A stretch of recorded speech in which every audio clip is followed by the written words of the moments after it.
पर ये जो सारी बात आप कर रहे हैं प्रजापति जी, अगर मैं आपसे पूछूं इसमें व्रत, उपवास और सनातन कैसे प्रभावित होता है, जरा ये बता दीजिए। मैं मान लेता हूं मोदी जी ने रिक्वेस्ट कर लिया, मैं मान लेता हूं इतने बिलियन डॉलर का इंपोर्ट करना पड़ेगा, अमेरिकन प्रोडक्ट्स को खरीदना पड़ेगा, चाहे सूचना हो, चाहे एनर्जी हो, चाहे कृषि हो, मैं मान लिया सारी बात।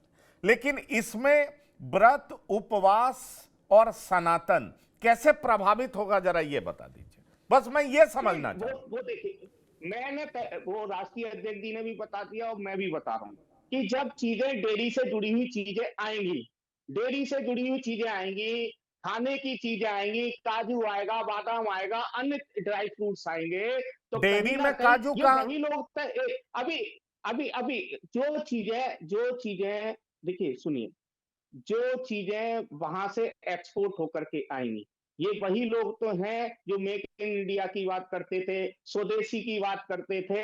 अब चूंकि वहां पर टैरिफ जीरो होगा तो वहां की चीज सस्ती मिलेगी। आप समझ पा रहे हैं क्या कहना चाह रहे हैं? अब मैं जब बार वहां बार की डेयरी चीज सस्ती प्रोडक्ट की मिलेगी तो बात कर सस्ते रहा दाम हूं, पर व्रत उपवास की आएगी। बात कर रहा हूं, उस दूसरा पर ये आप क्लैरिटी सुनिए, नहीं है। क्या रजनीश जी क्या कहना चाह रहे हैं? टैरिफ और जरा 500 जीरो है। बिलियन डॉलर के कई मसले मुस्लिम को भी देश आप ऐसे हैं क्लैरिफाई जिसमें करें। टैरिफ जीरो है। ये पर जी एनम कहीं बिल्कुल पढ़ा है। है आपने? नहीं नहीं, कहीं नहीं है। और ये 500 मिलियन सिर्फ इंडिया खरीदेगा ऐसी कहीं नहीं लिखा है सर। ऐसा, ये बायलेटरल ट्रेड की बात हो रही है 500 अभी। Million dollar, India, yes. जी जी, भारत और अमेरिका का जो बायलेटरल करंट ट्रेड है वो अप्रोक्सीमेटली 200 बिलियन डॉलर है। उसको ये लोग बात कर रहे हैं कि हम ले जाके इसको 500 बिलियन तक पहुंचाएंगे। ये बात हो रही है, खरीदने की बात नहीं हो रही है। और कहीं भी सर मैंने ऐसा, प्रजापति जी, मैंने कहीं नहीं, ऐसा पर नहीं देखा अभी है तक कि अभी तक भारत ने। अमेरिका से ट्रेड 50 बिलियन डॉलर का ही है। उसको 500 बिलियन डॉलर तक पहुंचाना पर एनम, ये संभव हो सकेगा क्या? बिल्कुल नहीं। आने वाले टाइम में हो सकता है कि जो व्यापार बढ़े, अप्रोक्सीमेटली 190 बिलियन डॉलर का बायलेटरल है, दोनों का साथ में मिलके है। अगर हम क्लब कर दें तो ये ट्रेड है अभी। तो इसको इसको $500 तक पहुंचाने की बात कर रहे हैं ये लोग। चलिए, फिर इसमें दीपक सोनकर जी, यही यही बात तो मैं आपसे करना चाह रहा था कि चीन, क्या कोई कुछ बोल रहे हैं आप? डॉक्टर सुनील कौशिक, आप कुछ बोल रहे हैं? नहीं नहीं, मैं नहीं बोल रहा, लेकिन जब आपने कहा था, आप ये बताइए, सबसे पहले मैं स्पष्ट कर दूं कि डेयरी प्रोडक्ट की परमिशन भारत सरकार किसी भी कीमत पर नहीं देगी। और इसलिए नहीं देगी कि यदि उसको डेयरी प्रोडक्ट पर परमिशन देनी ही होती तो पिछले 6 महीने से जो सब कुछ चल रहा है वो नहीं चल रहा होता। क्या 50% टैरिफ लगाने से हमें कोई प्रभावित, हमारी इकोनॉमी हुई है क्या? हमने बजाय फिर उसके क्यों तुम सरेंडर कहती कर कि दिया हमने दूसरे सर? बाजार तलाशना शुरू फिर कर दिया। सरेंडर क्यों कर दिया कौशिक जी? सरेंडर क्यों कर दिया? फिर रिक्वेस्ट क्यों कर दी? नहीं नहीं, आपके अब अखिलेश यादव क्या या करने की थी समाजवादी रिक्वेस्ट पार्टी के साहब? कहने से थोड़ी सरेंडर 56 इंच होता का है। सीना था साहब। आपके चिल्लाने से सरेंडर थोड़ी होता है। अरे वो नहीं तो दिख डॉक्टर रहा है साहब, ना, आपके कहने से सरेंडर वो थोड़ी दिख होता। रहा है ना। अरे क्या तो आप उन्हें कहने कहना लगेंगे चाहिए तो था ना, सरेंडर हो मोदी जी जाएगा? को भी, ये मोदी तो जी को भी, नहीं नहीं, मोदी सरेंडर जी को होगा, जवाब में सरेंडर लिखना होना चाहिए था होता, ना कि देखिए, मैंने रिक्वेस्ट नहीं किया था। प्रधानमंत्री के ट्वीट, अरे सुन लीजिए ना, अरे सुनिए ना, सुनील जी, सुन लीजिए। सुनील जी, सुनील जी, सुनील प्रधानमंत्री जी, के ट्वीट को फिर ईमानदारी से पढ़िए, उसमें क्या लिखा है उसको। अरे सुनिए ना, पहले मुझसे पूछा है ना डॉक्टर साहब, आप बताइएगा।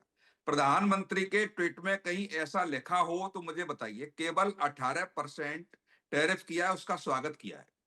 0% वाले की कोई बात कही हो तो मुझे बताइए। डेयरी प्रोडक्ट की कोई बात कही हो तो मुझे बताइए। और एक आप बोल रहे हैं कि प्रधानमंत्री मिसाल गढ़ाए या प्रधानमंत्री ने कहा, कहा ट्वीट में लिखा है? जरा पढ़िए दोबारा ट्रंप साहब का ट्वीट। बैठ के झूठ फैला रहे हैं आप चैनल पे। नहीं, पढ़िए यही जरा तो ट्वीट सवाल ट्रंप उठ साहब का, रहा है क्या कि लिखा है क्या उसमें। ये वास्तविक धार्मिक चिंता है मतलब या जो भी आएगा चुनावी सो आप कह देंगे। नैरेटिव गढ़ने की कोशिश? मैं आ रहा हूं सोनकर जी, आ रहा हूं आपके पास। जरा यही सवाल पूछ लूं समाजवादी पार्टी से कि ये धार्मिक चिंता है या चुनावी नैरेटिव बना रहे हैं आप? डॉक्टर राकेश प्रजापति, आप बोलना चाह रहे थे, जरा बोलिए इस पे। नहीं पंकज जी, देखिए, जी, नहीं नहीं, मैं यही कहना चाह रहा था कौशिक जी से। कौशिक जी लगातार कह रहे हैं कि मोदी जी ने लिखा। मोदी जी ने ये क्यों नहीं लिखा, मैंने रिक्वेस्ट नहीं किया था? ये कह देते ना ट्रंप ने रिक्वेस्ट किया, इतने अरे लिखने तो की उन्होंने हिम्मत नहीं कहाँ है का कि रिक्वेस्ट 56 लिखा इंच के था? सीने ट्रंप को। ने लिखा रिक्वेस्ट किया था? कहाँ कहाँ ट्रंप ने लिखा रिक्वेस्ट लिखा है, किया? पढ़िएगा, पढ़िए साहब, पढ़ो पढ़ो, पढ़िए, आप पढ़ो ठीक है ना ना, दोबारा। लिखा है, ठीक अरे है, पढ़िए ना ट्वीट को, पढ़िए, पढ़िए। आप पढ़ लीजिए, आप पढ़ लीजिए, ठीक है ना, आपको पता अरे चल मैंने तो जाएगा, पढ़ आप ही पढ़ लिया है लीजिए, ना, रिपीट करिए ना सामने ऑनलाइन। पढ़ लीजिए, आप पढ़ अच्छा, लीजिए, तब चलिए पता चल चलिए, जाएगा। मैं अरे प्रजापति मैंने जी तो ये पढ़ भी लिया, मान कल लेता से हूं, मैं मैं डिबेट पूछ कर तो रहा रहा हूँ हूं डॉक्टर आपसे राकेश कि जी। मोदी जी का रिक्वेस्ट करना सनातन व्रत और उपवास को कैसे प्रभावित करता है? आपके पास क्या जानकारी है? समाजवादी पार्टी इसको ऐसे क्यों ले रही है, या सिर्फ चुनावी नहीं नहीं, नैरेटिव अब है और कुछ नहीं है? ये तो सुनील कौशिक जी बताएंगे ना, इन्होंने तैयार किया है मसौदा उसका। वो कह रहे हैं कि डेयरी की चीजें नहीं आएंगी। कहाँ से, क्यों नहीं आएंगी भाई? जब जब टैरिफ सब चीजों पर जीरो हो जाएगा तो कुछ भी चीज आएगी। जो भी अमेरिका भेजेगा वो चीज लेनी पड़ेगी। $500 बिलियन, और आप ये चलिए $500 बिलियन चलिए, स्पष्ट ठीक है, लिखा हुआ है कि 500 बिलियन ठीक है। डॉलर दीपक का सोनकर एक्सपोर्ट जी, करना है, लेना ही है। दीपक सोनकर जी, अब दीपक सोनकर जी, जब डोनाल्ड ट्रंप नहीं आए थे उससे पहले तो ये 2.5% था। अभी आप अगर 50 से 18 पर ले भी आए तो भी 2.5% से तो कई गुना ज्यादा है। ये सरकार के अचीवमेंट पर इसीलिए तो सवाल उठ खड़ा हो रहा है कि ऐसा आपने क्या पा लिया। 70% आपने मार्केट खोल दिया, किसानों को आप गरीब बनाएंगे, जो छोटे किसान हैं उनकी हालत खराब होगी। और साथ ही साथ कहा जा रहा है, बहुत बड़ा आरोप लगा रहे हैं अखिलेश यादव कि आजादी से पहले भी आप विदेशियों के एजेंट थे, आजादी के बाद भी विदेशियों के हितों के लिए आप काम कर रहे हैं। तो यह साफ दिखाई पड़ रहा है कि अखिलेश यादव की तरह आक्रामक शैली में अभी कोई नेता ने बीजेपी पर आक्रमण नहीं किया है जैसे अखिलेश यादव बोल रहे हैं।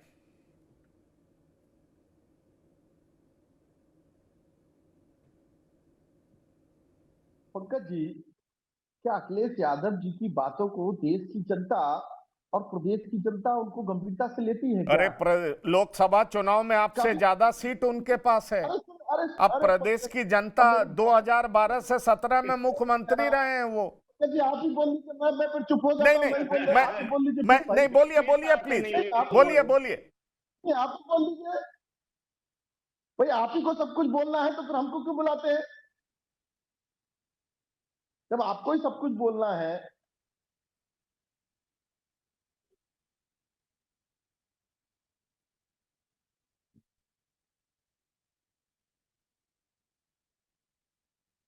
देखिए पंकज जी, अखिलेश से यादव बीच जी में ने ये एक और एंकर मुद्दा महोदय जब सवाल कर पहले लेंगे तो आपको बुरा क्यों लग जाता है? सवाल खड़ा कर रहा था।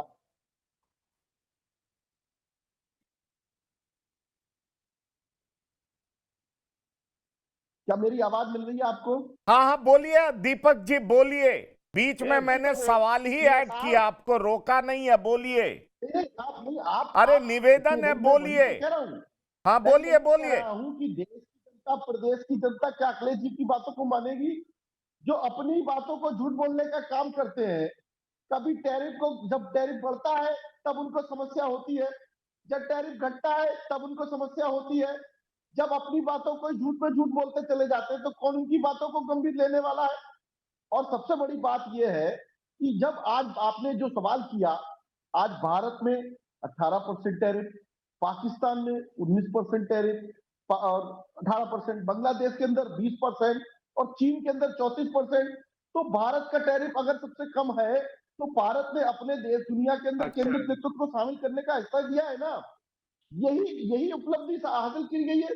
दूसरी बात, अभी हमारे भाई प्रजापति जी बार बार 56 इंच के सीने की बात कर रहे थे, रुकेश की बात कर रहे थे। भाई, देश के प्रधानमंत्री आदरणीय नरेंद्र मोदी जी का सीना तो 56 इंच का है, मगर जो समाजवादी पार्टी की झूठ बोलने वाली गैंग है, जो राष्ट्रीय अध्यक्ष जी की झूठ बोलने वाली गैंग है, जो गुमराह करने वाली गैंग है, उनका सीना कहाँ है? वो झूठ क्यों बोलते रहते हैं भाई जनता के सामने? कभी उनको टैरिफ से बढ़ने से दिक्कत होती है, कभी उनको घटने से भी दिक्कत होती है।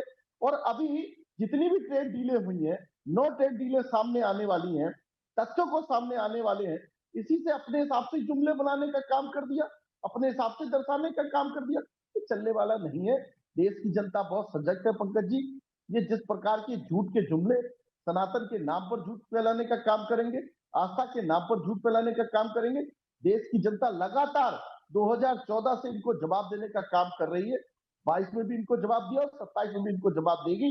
ये झूठ जितना भी फैलाते रहे, गुमराह करते रहे, ये देश की जनता इस बातों को जानती है। नहीं, मैं रजनीश जी से पूछ लूं। आप बोल लीजिए पहले। प्रजापति जी आपको जवाब देना चाह रहे हैं, फिर मैं रजनीश जी से पूछूंगा। मेरे एक दो सवाल इनसे।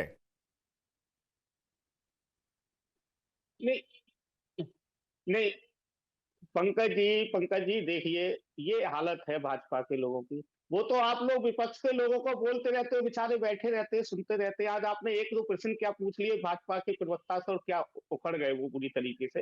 दूसरा, इन्होंने ये तो बता दिया कि पाकिस्तान पर इतने % टैरिफ है, इस पर इतने। अरे ये 2.5% से 50% करवाने वाला कौन था? 56 इंच के मोदी जी थे। 56 इंच के सीने वाले मोदी थे। सन 2014 में 2.5% का टैरिफ था। ये नहीं बोलेंगे, इस चीज पर चर्चा नहीं करेंगे। 2.5 से 18, आज 18 भी मान लीजिए, 2.5 से 18 यानी कि लगभग 10 गुना कौन किसने करा हुआ है? ये भाजपा की सरकार में हुआ है। ये भाजपा की सरकार में हुआ है, मोदी जी के कार्यकाल में हुआ है, भाजपा की सरकार में हुआ है। ये इस चीज को बोलिए। और सुनिए, दीपक जी 22 की तो चर्चा कर ली, 22 की तो चर्चा कर ली। देश विरोधी लोग हैं, तो भारत विरोधी बातें करते हैं, सनातन विरोधी बातें करते हैं। आज सीटें आप खा रहे थे, सनातन चिंता मत करिए। 2027 में भी आपको हराने जा रहे हैं, निश्चित रख लीजिए। आपको आपके पास कुछ है नहीं। एक भाजपा आज एक तो जिस दिन मीडिया ठीक है, ठीक है, मीडिया आपके 10-5% ठीक है। थोड़े में ज्यादा स्वाद यही तो है इसकी खास बात। वाओ मम्मा, क्या स्वाद है। अरे मेरे राजा, मसाला। अब छोलिया हो या लोबिया, सफेद चने या काले चने, सब कुछ मजेदार बने।